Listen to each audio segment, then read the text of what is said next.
más voy a grabar el de Alfonso. Ok. No sé si vieron lo de la ayudantía de ayer, hora y media. Entonces ahí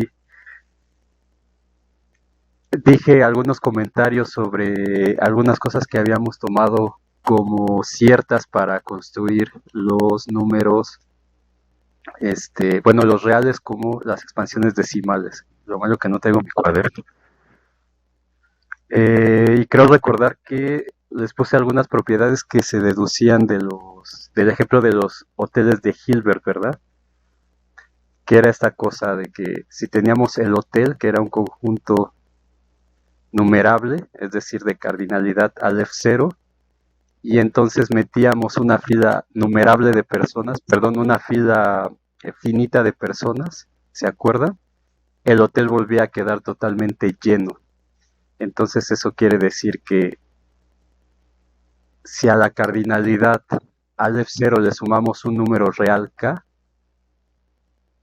la cardinalidad no se altera, sigue siendo la de los conjuntos contables.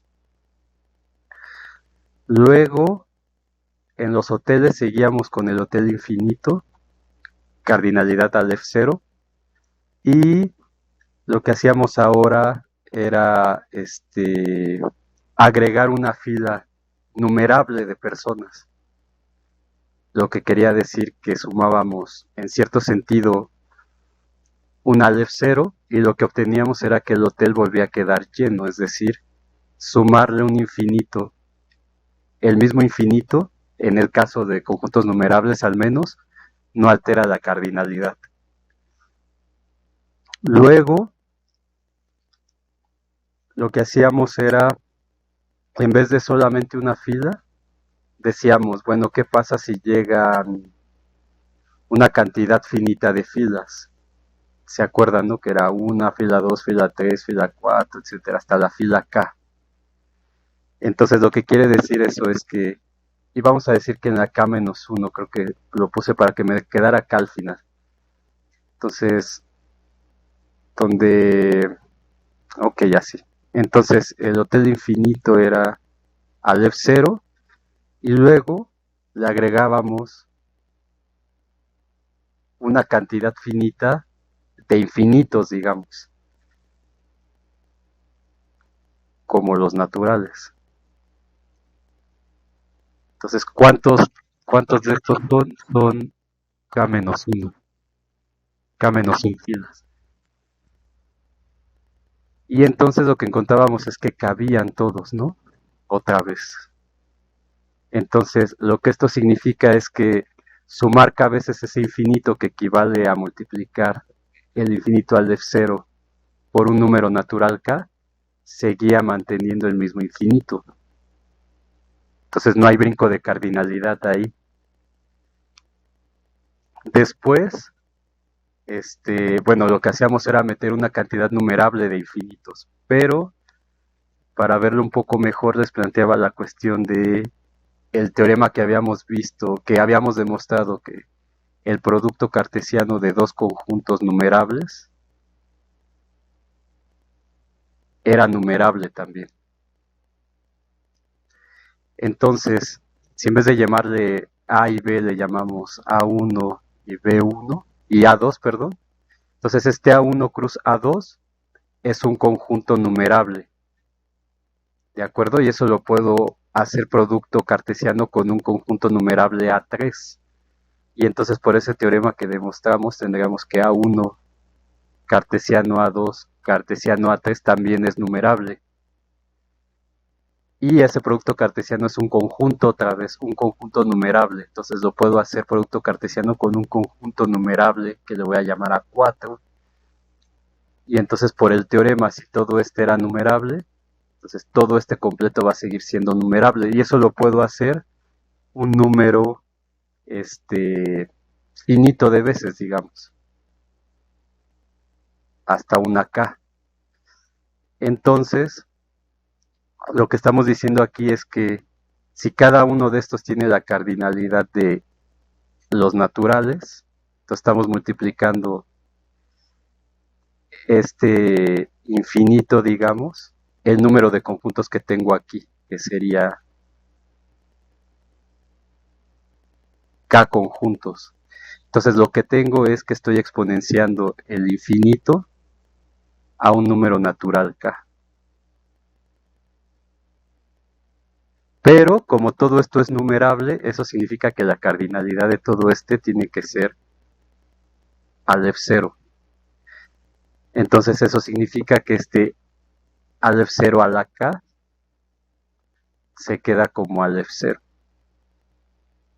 ¿De acuerdo? Entonces, aquí vemos que sin importar qué operaciones le hacemos al infinito Aleph 0, siempre obtenemos el mismo Aleph 0. Entonces, evidentemente faltan operaciones que usar aquí, por ejemplo, elevar el infinito al infinito también. Y justamente eso nos va a llevar a la solución de la pregunta que se hizo Cantor y seguramente ustedes también cuando vieron esto, que es ¿qué operación es capaz de hacer el salto de infinito?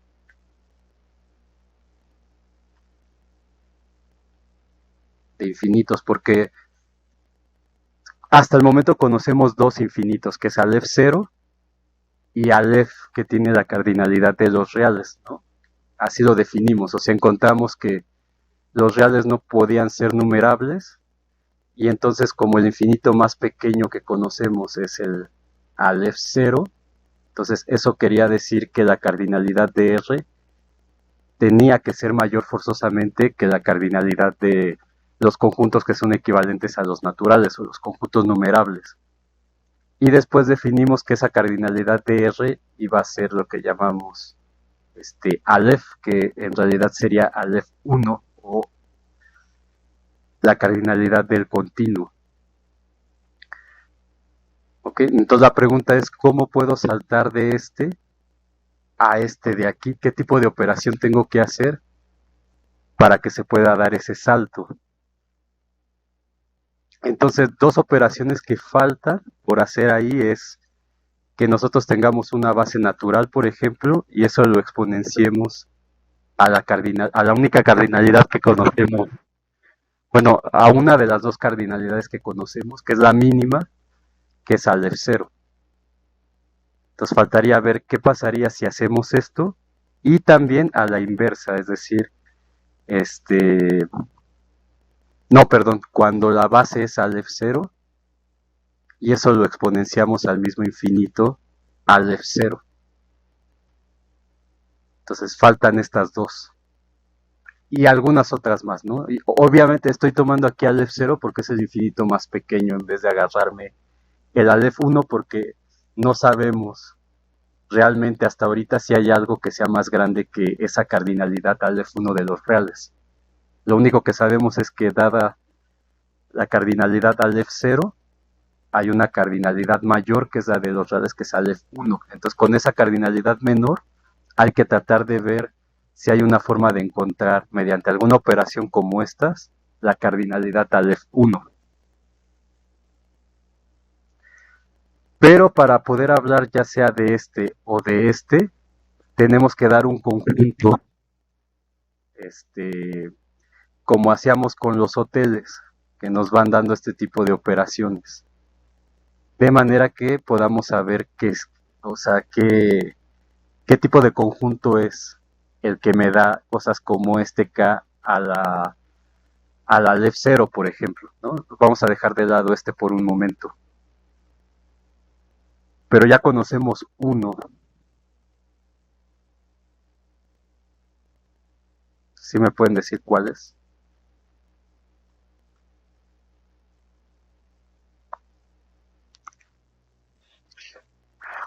Aleph, es decir, Aleph por sí solo, que son los reales puestos como una expansión decimal. Entonces, fíjense, vamos a tomar los reales entre 0 y 1 otra vez, que ya sabemos que son las expansiones decimales con 0, de A1 a 2, etcétera, tales que acá puede ser 0, 1 o 9 para toda K natural, y a este le quitamos las colas infinitas de 9 y como me comentó, creo que Alejandro en alguna clase, quitamos el 0, entonces aquí unimos el 0 y lo quitamos de todo este conjunto. Entonces este conjunto es el que ya, el que construimos de hecho, ¿no? Para los números reales en general. Y aquí serían las expresiones decimales para cualquier real que está entre 0 y 1, quitando las colas de 9, que es este conjunto T, y quitando que sean todos ceros, porque el 0 no está en el conjunto abierto. Entonces, pues vamos a analizar esto. Lo que esto nos está diciendo es que, por ejemplo, el primer elemento, que es A1 puede tomar 10 elementos diferentes, ¿verdad?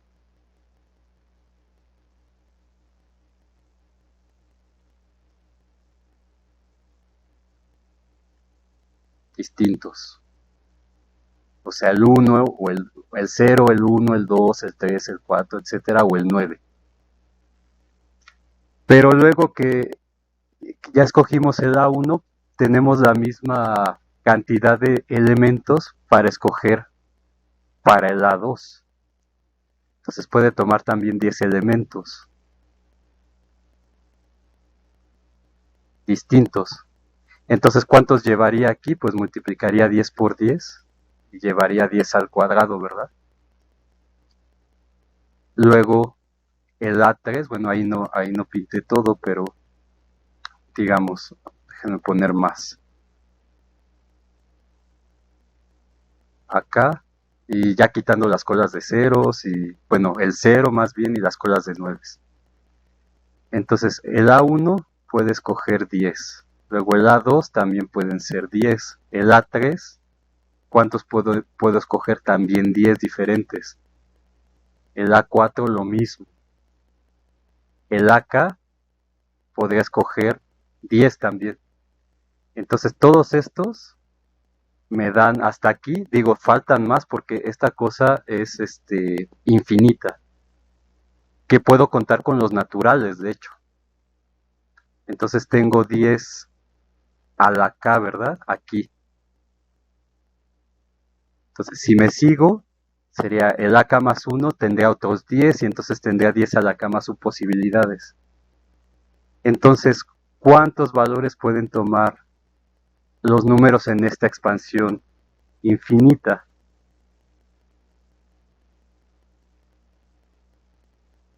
¿Cuántos serían? Exactamente, exacto, ¿no? Entonces, en total, habría 10 a la Aleph 0 aquí. O si lo quieren ver así, o si lo entienden mejor, cada uno de estos lo puedo numerar porque así los construí, ¿ven?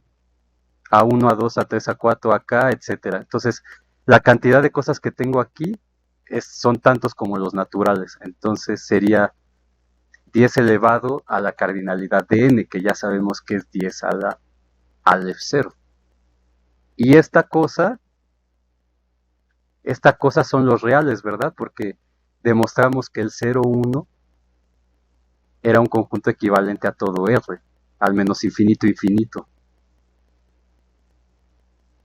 Entonces, esta cosa que pintamos aquí, 10 a la Aleph 0, sería la cantidad de elementos que puedo tomar aquí para construir los números reales entre 0 y 1. En otras palabras, esta cosa es 10 a la Aleph 0.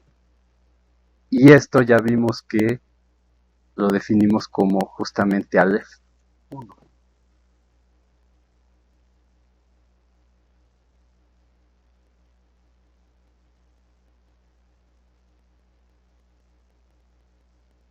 ¿Verdad? Entonces, esta cosa es la que hace el salto de cardinalidad. En principio, luego vamos a ver esta. Esta da el salto de cardinalidad. Por cómo construimos los números reales aquí. Entonces, si les queda claro, ¿tienen alguna duda?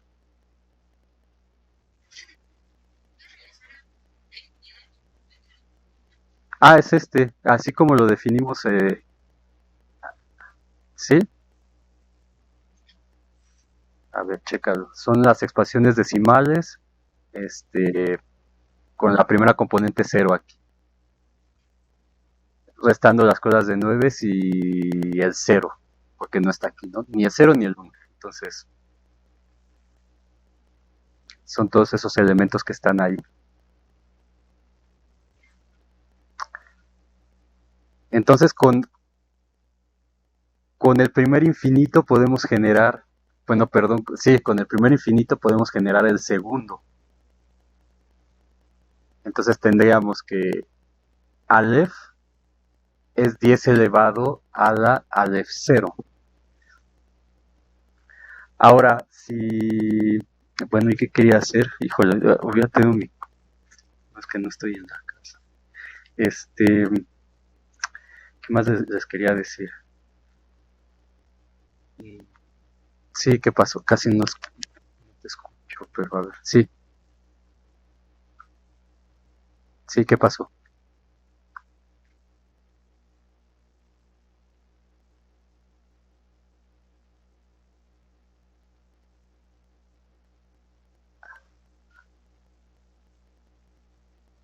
Exacto. Sí, exacto. Y en ese caso, ¿quién aparecería aquí?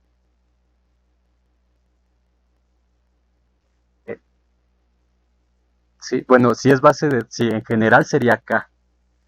Entonces, lo que dice, creo que es Alejandro, su observación es, nosotros estamos usando la definición que dimos de los reales en base 10, pero realmente esto funciona para cualquier base que yo tenga.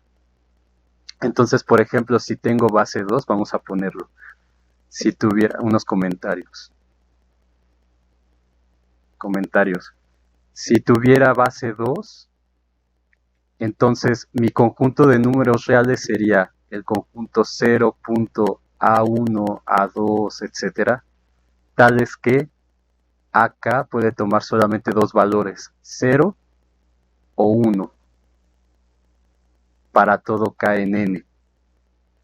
¿De acuerdo? Eso sería en base 2. Y a eso le quitamos las colas de unos y le quitamos el cero. ¿Están de acuerdo? Esa sería una base 2. Entonces, el mismo argumento que hicimos aquí sería válido, porque ahora tendría para A1, por ejemplo, ¿cuántos valores puede tomar? Pues puede tomar solo dos. A2 puede tomar 2, 0 o 1. El AK puede tomar cero o uno también, etcétera. Entonces lo que yo tendría aquí, por ejemplo, es el producto 2 al AK.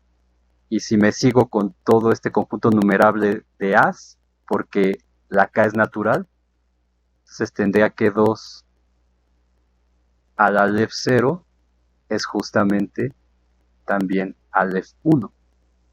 Y de hecho, lo bueno que hizo este comentario, porque esta cosa se parece mucho a un conjunto que ustedes seguramente ya trabajaron en álgebra, que se llama el conjunto potencia,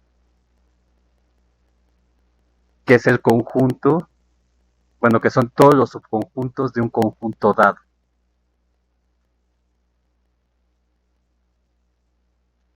¿verdad?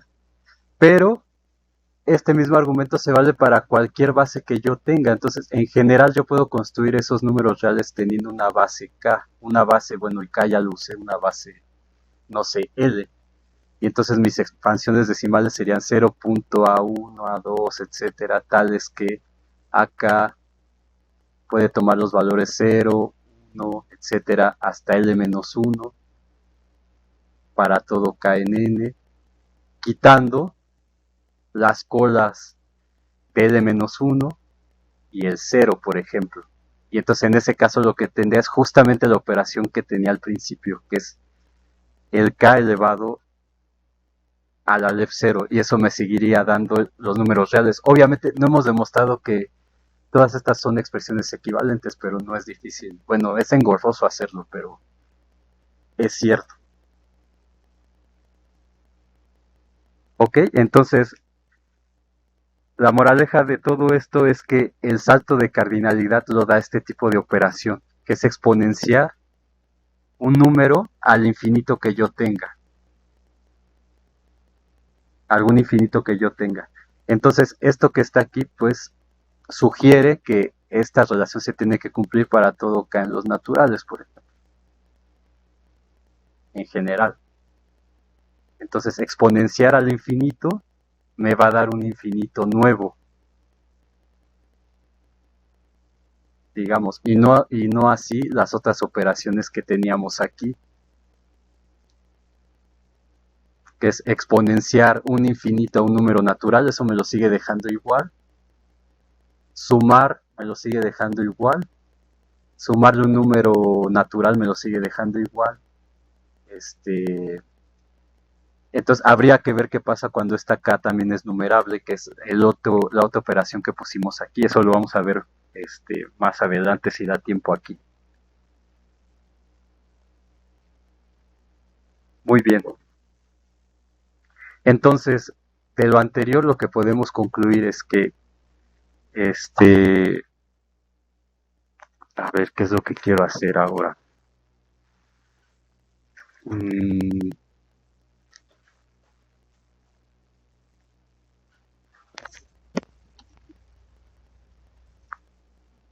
mm, ok, de todo esto, de esta pequeña, esta parte les vuelvo a repetir que no la estamos viendo con la formalidad que se debería ver, ¿eh? Simplemente lo que quiero es que vean, o sea, ese tipo de cuestiones de qué es lo que te hace saltar de un infinito a otro, por ejemplo, pero ya las cuestiones más formales no las vamos a ver aquí. Entonces, de todo esto, podríamos decir que K a al F0 es la cardinalidad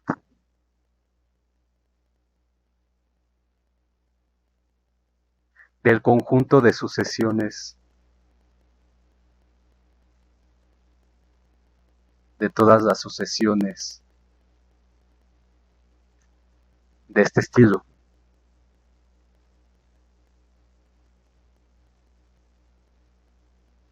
que en cada término poseen K opciones.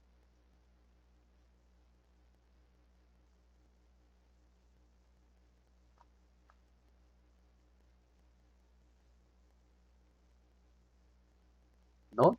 Es lo que hemos aprendido de aquí. O sea, cada uno de estos, o sea, cada uno de estos, si yo le doy un valor a A1, por ejemplo, que sea 1, y luego A2 que sea 3, y luego A4 0, perdón, A3 0, A4 7, A5 6, A6 7, etcétera. Bueno, 1 7, lo que sea. Entonces voy a generar sucesiones de números para cada posible elección de estas cosas.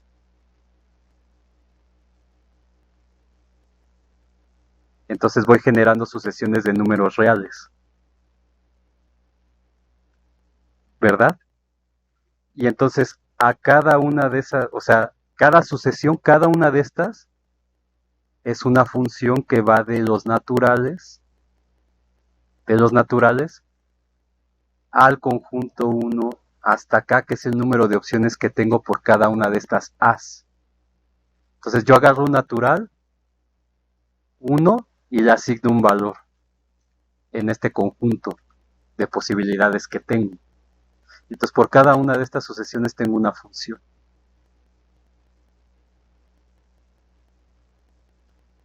Igual.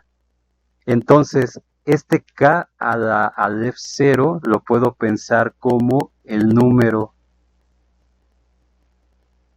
de esas funciones que hay, el número de funciones diferentes que van de los naturales al IK. Este conjunto es IK, para no escribirlo siempre.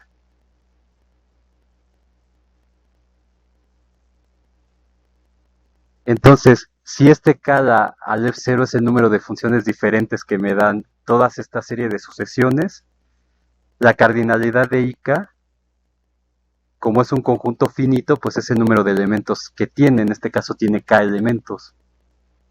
La cardinalidad de N, por cierto, si me llego a desconectar, porque mi computadora ya está muriendo, entonces trataré de regresar, pero espero que no pase. La cardinalidad de N es Aleph 0. Entonces, ¿cuántas funciones hay? Pues hay K al Aleph 0 funciones distintas.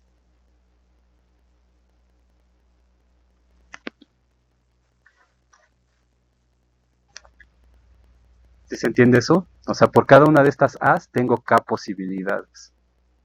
Entonces, en el ejemplo de la base 10, por ejemplo, ¿cuántas posibilidades tenía por cada A? Pues 9, donde 9 es la K que tengo aquí, ¿no? Porque es en base 10. Entonces, perdón, no 9, tengo 10 posibilidades.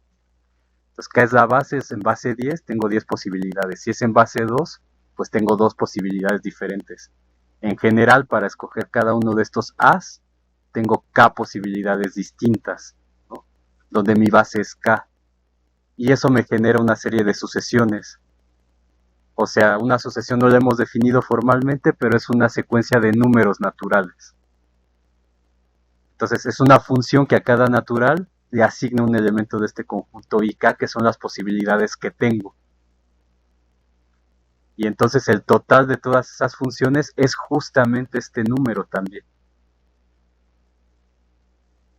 donde la cardinalidad de este conjunto es K, la cardinalidad de N son los Aleph ceros, y entonces eso me da todas estas funciones que me dan todos los números todos los números reales que tenemos ahí.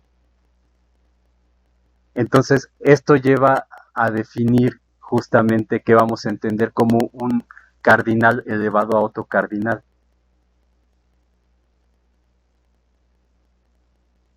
Entonces definición, no me acuerdo cuántas eran.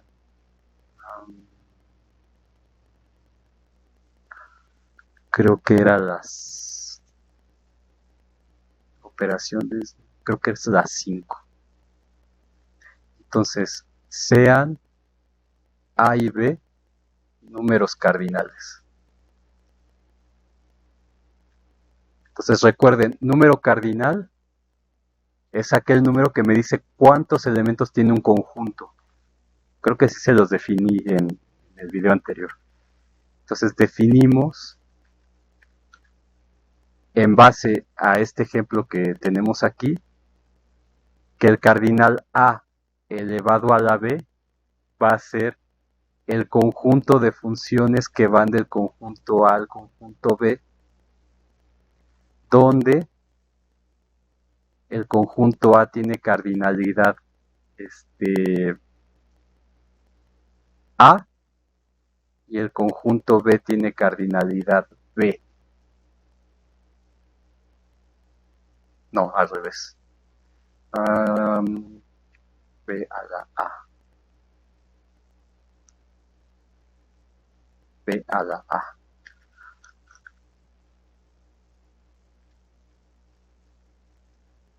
Si está bien, entonces con esto ya pueden, bueno, que ya lo hizo Arturo, que era encontrar cuál es la cardinalidad de las funciones que van de R en R.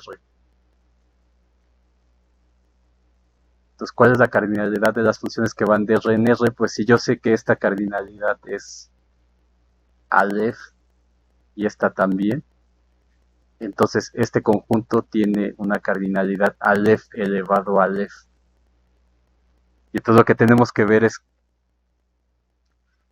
o sea, llevando más allá lo que tenemos aquí, si ya vimos que exponenciar a un infinito me salta a otro infinito, esta cosa de aquí que es el Aleph 1, elevar el infinito Aleph 1 al Aleph 1, lo que va a hacer es que me va a mandar un infinito Aleph 2. Pero eso lo vamos a justificar en breve. Pero sí se entiende de la discusión que estamos teniendo que sería algo así, ¿no?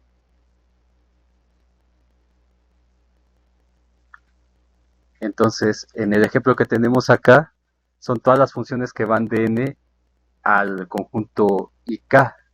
Entonces, por definición, el conjunto de todas estas funciones, como hemos definido, de hecho, en base a esto, pues es b al Aleph 0, ¿no? Justamente, ese es el número de funciones que hay y eso me brinca de infinito. Pues ya tenemos una definición para exponenciar un infinito a otro, o un número cardinal a otro.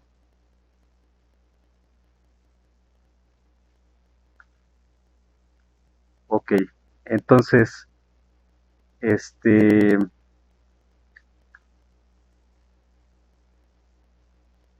¿sí? ¿O tienen alguna duda ahí? Hasta ahorita nada.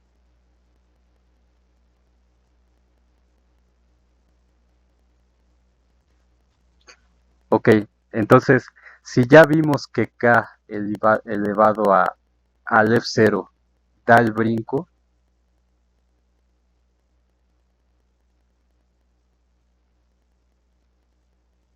de cardinalidad, ahora la pregunta sería, ¿qué tenemos que hacer si quisiéramos analizar si existen conjuntos con cardinalidad mayor al continuo, o sea, al de los reales?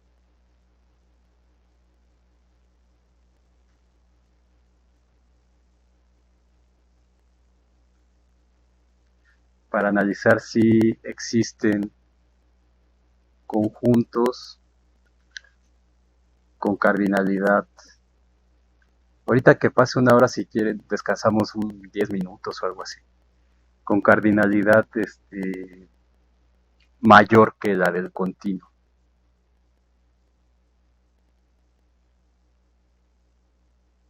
Ok, entonces como les puse aquí, pues la función sería algo así como k elevado a la Aleph, ¿no? A la Aleph. Pero el problema sería generar un conjunto que tuviera esta forma, así como hicimos con el k elevado a Aleph 0. Entonces, para analizar qué pasa con esto, necesitamos un conjunto que tenga esta forma, digamos, para alguna k natural. Eso para ver si hay algo que tenga una cardinalidad mayor a la del continuo. Entonces, en general, y aquí es donde viene lo que ya aprendieron en álgebra superior, en general, o sea, este problema planteado en general sería, si dado un conjunto X, existe un procedimiento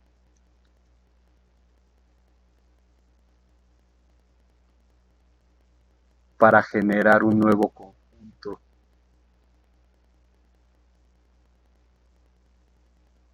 llamémosle X estrella, en términos de X, para el cual la cardinalidad de X estrella fuese igual a K elevado a la cardinalidad de X en general, para cualquier K natural y obviamente distinta de 1. Es mayor o igual que 2.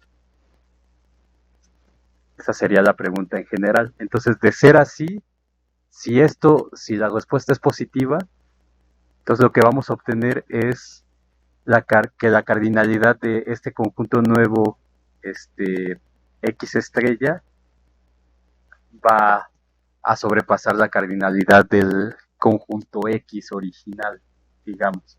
Y esa respuesta la va a dar el conjunto potencia que ya conocen, que vamos a definir aquí. Entonces, el conjunto potencia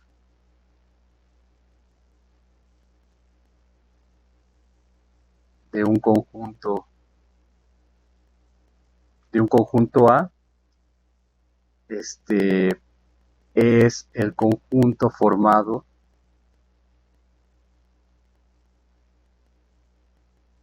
por todos los subconjuntos de A.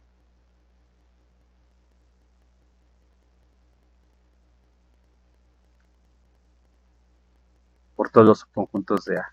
Es decir, B pertenece al conjunto potencia de A si B es un subconjunto de A.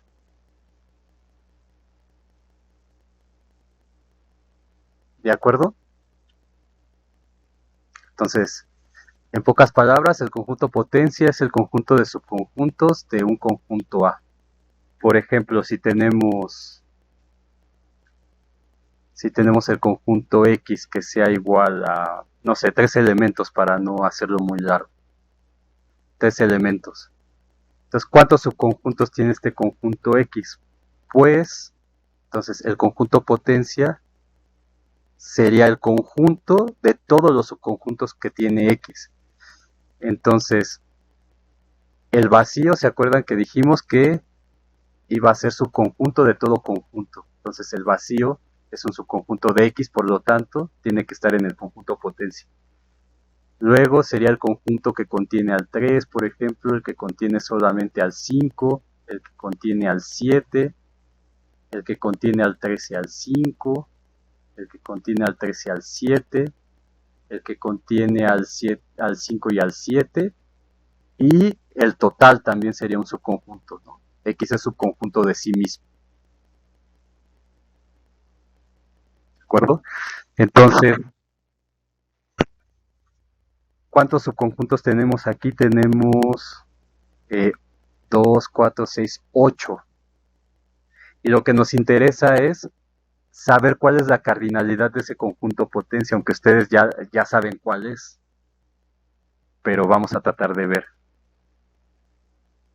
Sí, sí, ya vieron esto en álgebra, ¿no?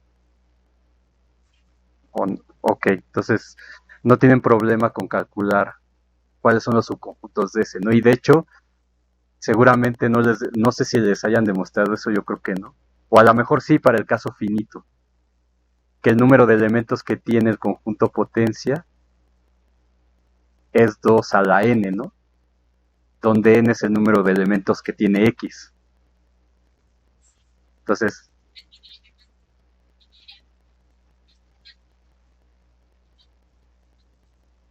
ok, bueno, eso es lo que vamos a ver que te mintieron, ¿no?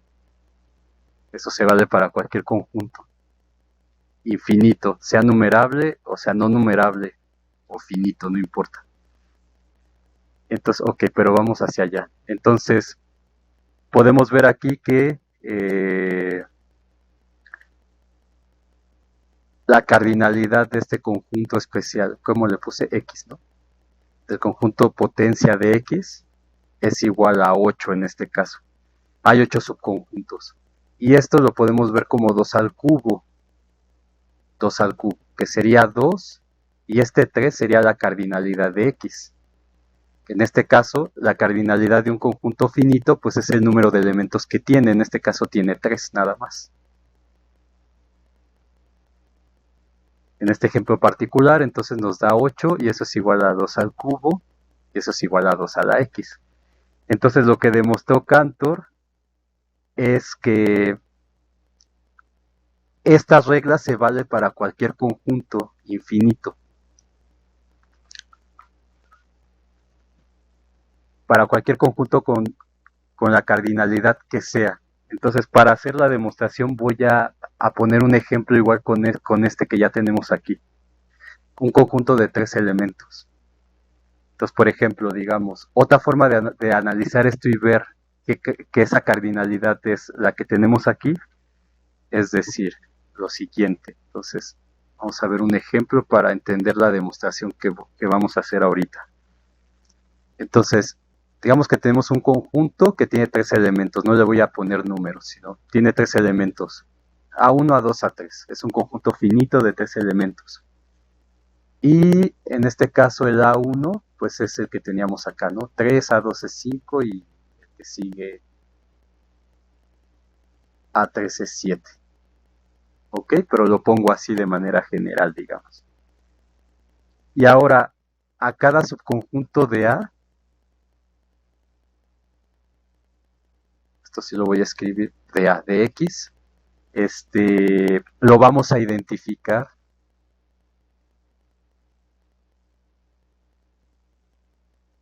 con una terna. con una terna. ¿Por qué con una terna? Porque la cardinalidad de X es 3. Tiene 3 elementos. Si la cardinalidad de X fuera 8, entonces tendríamos una cosa con 8 componentes, con lo que vamos a identificar cada subconjunto, ¿sí se entiende? Entonces, y lo que vamos a hacer es, vamos a ponemos 1 en el lugar de los elementos de X que contienen a A.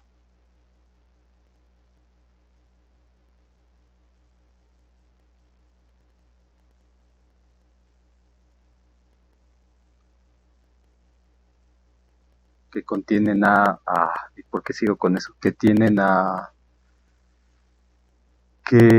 contienen a X. No, a ver, es lo malo de no tener esto. Ponemos 1 en el lugar de los elementos. Cada conjunto de X le vamos a llamar a. No, es que esto es. Bueno, supongo que no están escribiendo, ¿no? Porque esto se los voy a mandar. Déjenme ver cómo lo podemos poner de manera. Y a cada subconjunto de X lo vamos a identificar con una terna. Sea A un subconjunto de X. Entonces, vamos a poner 1 en el lugar de los elementos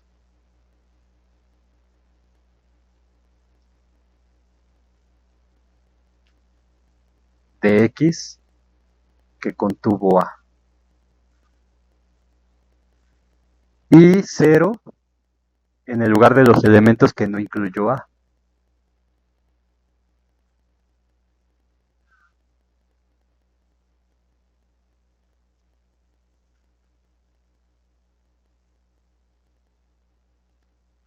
O sea, ¿qué quiero decir con esto?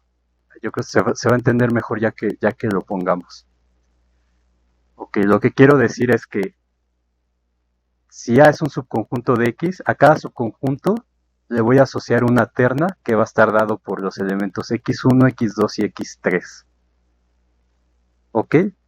Y cada uno de estos X entonces va a ser 1 si AI está en ese subconjunto. Entonces recuerden que los AIs son los elementos de X. Entonces si A1, por ejemplo, está en el subconjunto A, en el lugar 1 voy a poner un 1. Y va a valer 0 si AI no está en A. Para todo I en este caso de 1 a 3. Entonces, por ejemplo, ¿cuántos subconjuntos tengo? Para A tengo el vacío, tengo el 3, tengo el 5, tengo el 7, tengo el 3 el 5, tengo el 3 el 7, luego 5 7 y luego el total que es 3 5 7. ¿Ok? Estos son los subconjuntos de X. Y a esos les voy a asociar una terna. Entonces, al conjunto vacío, como el vacío no es un subconjunto, es un elemento que pertenece a, pero no está en el conjunto original, entonces la terna va a ser 0 0 0. Luego el 3 es un subconjunto de A que vendría a ser A1. Entonces, pero este sí está en el conjunto X. Entonces es 1 0 0. Luego el siguiente subconjunto es el que tiene al 5, que sería A2. Entonces, A1 no está aquí, que sería el 3. Entonces, como A1 no está aquí, que es el 3, le pongo un 0. Pero A2 sí está, que es el 5, entonces le pongo un 1. Y A3, que es el 7, no está, le pongo 0. ¿Sí se entiende? Entonces luego al 7 sería 0 0 1. Luego a ver el 3 5, ¿qué sería? A ver si me están entendiendo o no.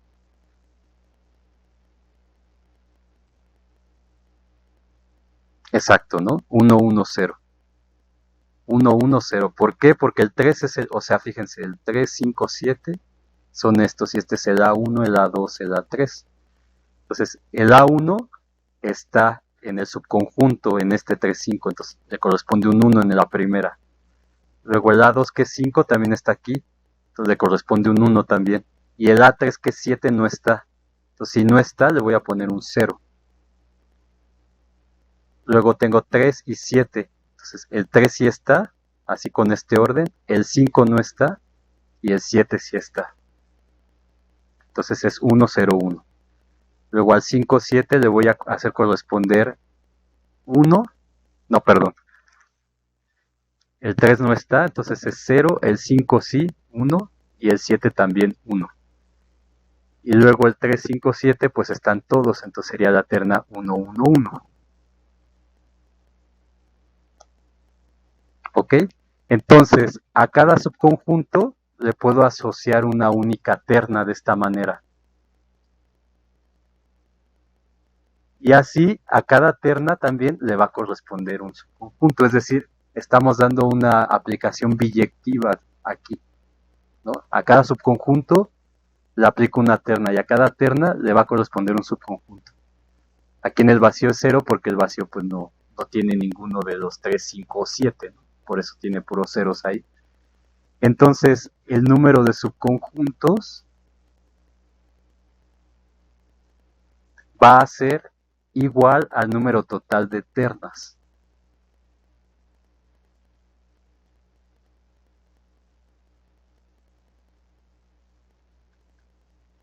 Al número total de ternas que tengo, con ceros y unos, que en este caso es 8 igual. A lo mejor aquí van a decir esta cosa para, perdón, aquí es 8, 2 al cubo. Van a decir, bueno, aquí para qué hacemos esto. Precisamente porque vamos a generalizar esto para poderlo aplicar a cualquier conjunto que sea infinito. Y no solo numerable, sino no numerable. Entonces lo que vamos a hacer es contar ternas en vez de contar subconjuntos. ¿Sí se entendió esto? ¿Cómo es la asociación? Entonces, que esta, ok, porque esta va a ser la clave de lo que vamos a demostrar ahorita. Ok. Entonces, teorema, híjole, no me acuerdo cuántos vimos esa vez. Creo que ninguno, ¿verdad? Teorema 1. Entonces, este teorema es de Cantor también. Y lo que dice es, sea X un conjunto con cualquier cardinalidad, no solamente finitos o numerables.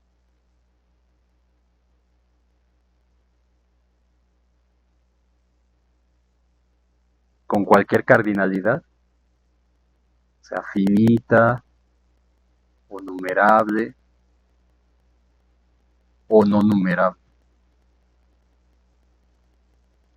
Entonces pueden ser los mismos reales incluso, no hay problema. Entonces, el conjunto potencia de X es igual, bueno, la cardinalidad del conjunto potencia de X es igual a 2 elevado a la cardinalidad de X. Entonces, ese resultado que les presentaron ahí es totalmente general para cualquier tipo de conjunto.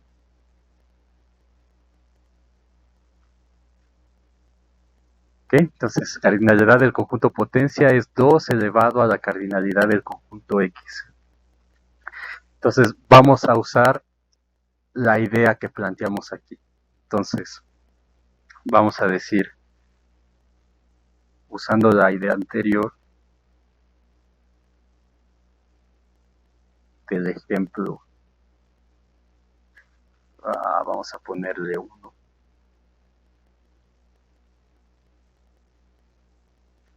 Del ejemplo 1, hacemos lo siguiente.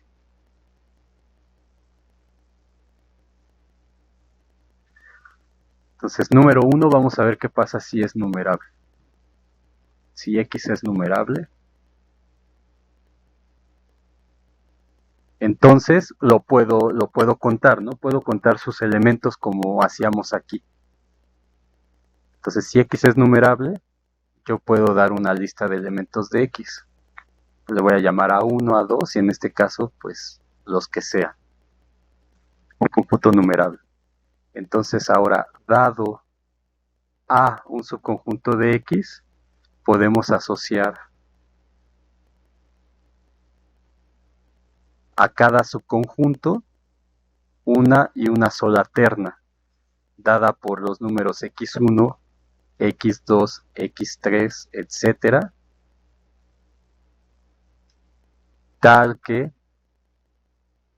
para cada i en los naturales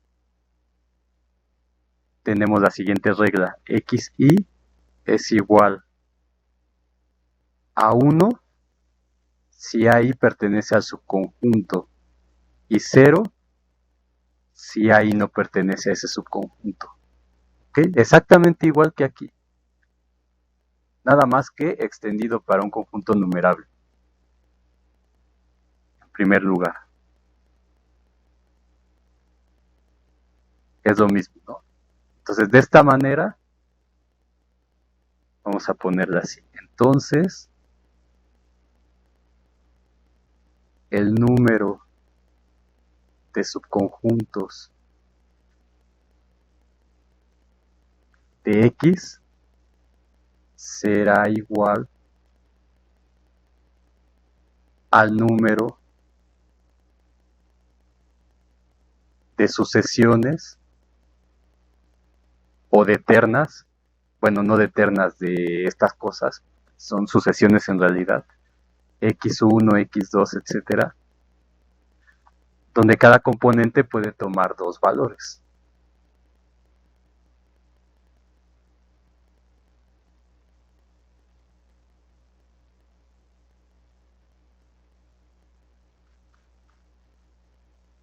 Que es 0 o 1, según como definimos aquí, ¿no?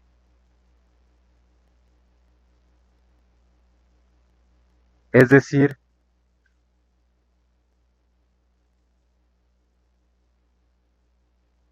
va a ser el conjunto de funciones f que va de los naturales al conjunto 0,1, igual que como vimos en cuando sacamos la cardinalidad k, bueno, 10 elevada al F0.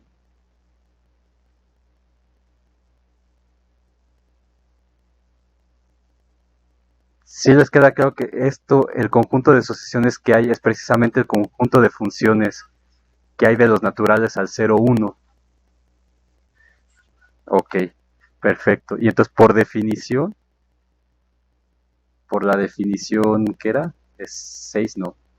5, por la definición 5, esto es justamente este conjunto, es la cardinalidad de este elevado a la cardinalidad de este, b elevado a la cardinalidad de a.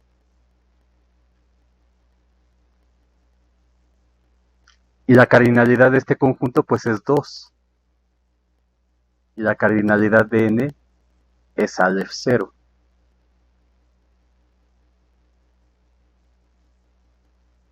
¿Ok?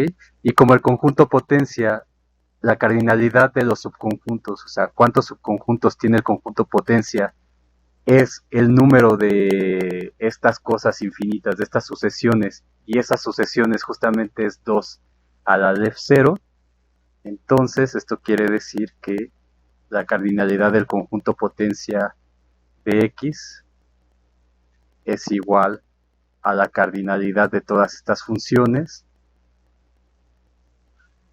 que es igual a 2 elevado a la Aleph 0. Y Aleph 0 es la cardinalidad del conjunto numerable X, porque estoy suponiendo que es numerable.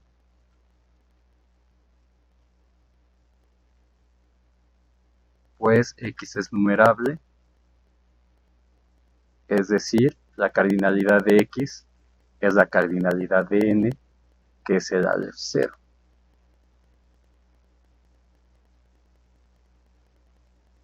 ¿Ok?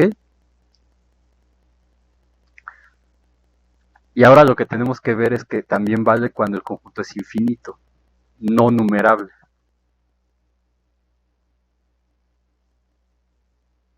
Entonces hasta aquí creo que vamos viendo. Ok, entonces ahorita acabamos esto y descansamos 10 minutos si quieren, o 5 minutos, no sé, para ir al baño y todo eso. Ahora, ahora supongamos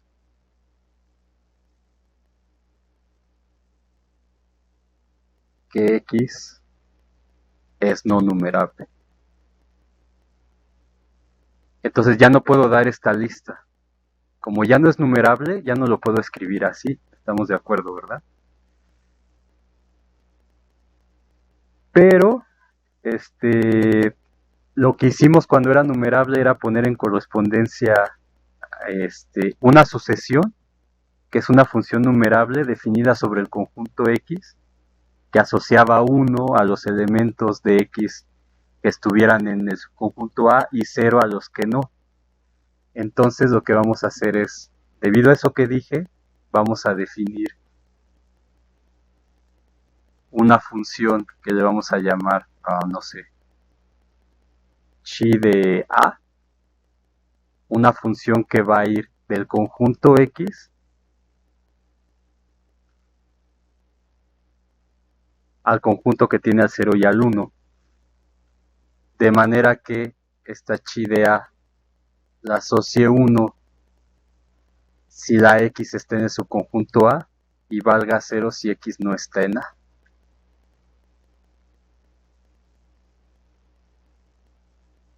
Y entonces con esta función lo que tenemos, es decir, tenemos una función f que a cada subconjunto A la asocia esta chi de A, de manera biunívoca.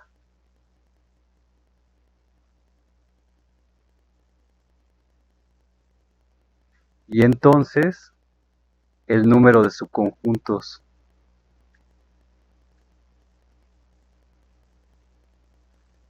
de X, es decir, los A's, son el número total de funciones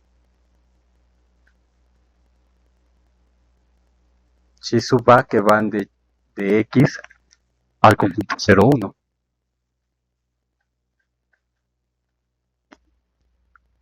Es decir, o sea, todo este conjunto, con estas funciones que definimos de manera unívoca. A cada subconjunto de A le voy a asociar una chi sub A. Y luego cada una de esas la voy a mandar del conjunto X al 0 o al 1 mediante esta relación que está aquí. Y esta cosa pues es igual justamente a la cardinalidad de 0, 1 que es 2, la cardinalidad de X. Y eso, por cómo lo hemos definido, sería la cardinalidad del conjunto potencia, es decir, el número de subconjuntos que hay.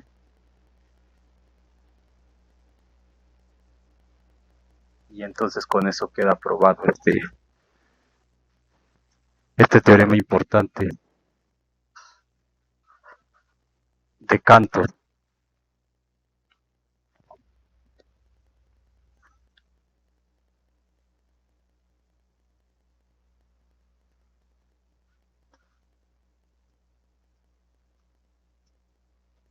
Esto lo pueden ver, bueno, es que eso lo van a ver en análisis matemático otra vez y más formal, pero esto lo pueden ver en el libro de Rudin si quieren, que es ¿cómo se llama? Principios de análisis matemático.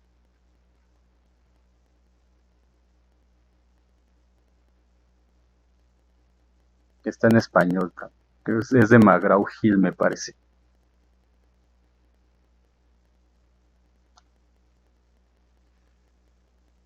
Y entonces, o sea, si ya tenemos que el conjunto potencia, ya sabemos cuál es la cantidad de elementos que tiene, que es 2 elevado a la cardinalidad del conjunto.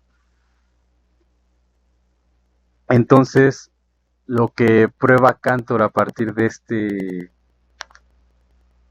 este teorema que vimos aquí es que la cardinalidad del conjunto potencia de un conjunto, perdón, aquí puse de A, no es de X,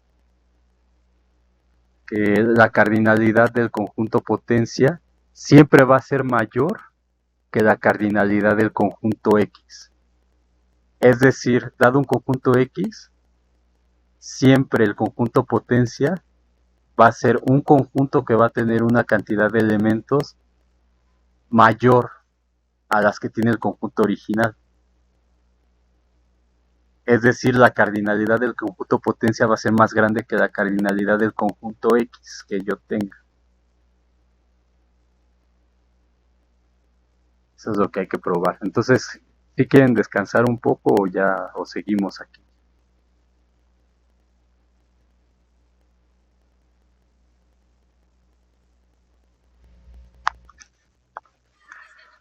Un descanso de ¿cuánto? 10 minutos a las ¿qué horas son?